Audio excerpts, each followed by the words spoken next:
పేదరిక నిర్మూలనకు కేంద్ర రాష్ట్ర ప్రభుత్వాలు సమాంతరంగా పనిచేస్తున్నాయని బీజేపీ రాష్ట్ర అధ్యక్షురాలు పురంధేశ్వరి అన్నారు.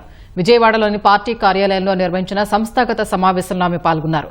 కూటమి ప్రభుత్వం పాలనపై ప్రజల్లో హర్షం వ్యక్తమవుతోందని పురంధేశ్వరి అన్నారు. ఈ పరిస్థితుల్లో పార్టీ కార్యకర్తలు పోషించాల్సిన పాత్రపై సమావేశంలో చర్చించామని వెల్లడించారు. బాబు గారు నిన్న P4 కార్యక్రమం ముఖ్యమంత్రి గారు ప్రారంభించారు.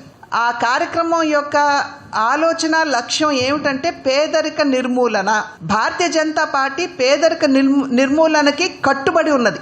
నరేంద్ర మోడీ గారు అంతకుముందు ఏమని చెప్పారు, టాప్ 500 కంపెనీస్ ఏవైతే ఉన్నాయో దేశంలో, వారు కింద ఉన్నటువంటి నిరుద్యోగ బిడ్డలు ఎవరైతే ఉన్నారో 1 కోటి మందికి ఉపాధి అవకాశాలు కల్పించాలి. ఉపాధి అవకాశాలు కల్పిస్తున్నటువంటి సందర్భంలో ప్రభుత్వం 5,000 రూపాయలు ఆనరేరియం ప్రతి నెల ఆ బిడ్డలకు ఇస్తుంది.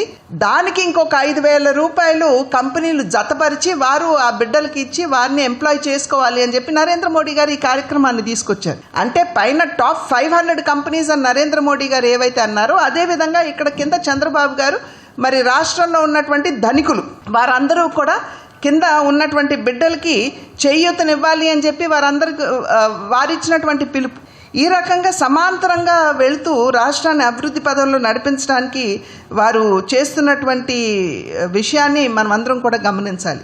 కింద ఇవాళ 3 పార్టీలు కూడా మంచి ఈ కూటమి చక్కటి సమన్వయంతో ముందుకు వెళ్తుంది కనుక ప్రజలు కూడా హర్షిస్తున్నారు ఇవాళ.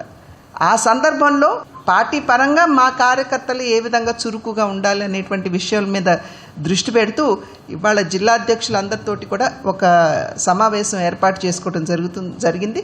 ఇవన్నీ కూడా చర్చించుకుని పార్టీని బలోపేతం చేసుకుంటూ ముందుకు వెళ్ళడానికి మేమందరం కూడా సన్నద్ధమవుతున్నాం.